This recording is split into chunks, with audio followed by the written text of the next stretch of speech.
J'ai écrit Câble, publié aux éditions HD Diffusion. C'est un livre court et condensé, une sorte de conte voltairien qui se lit en 1 heure de temps à peu près.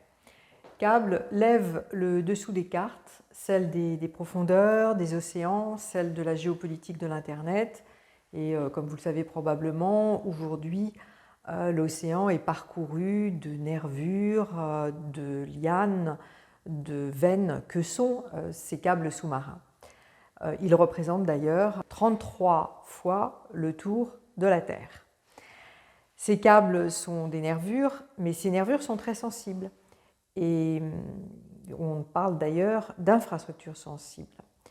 Et finalement, mon texte, Câble, raconte l'histoire d'une rupture de câbles sous-marins, qui jette une partie de l'humanité dans une obscurité totale.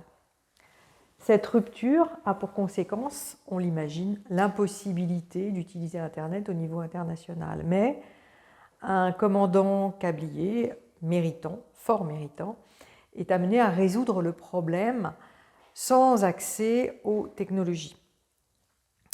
Et donc, ce texte repose sur la capacité d'un individu à résoudre un problème.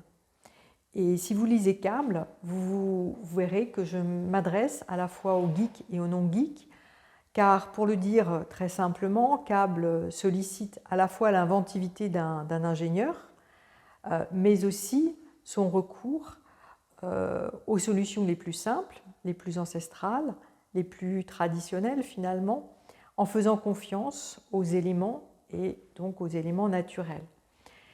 Et ce texte sollicite aussi l'imagination et votre imagination.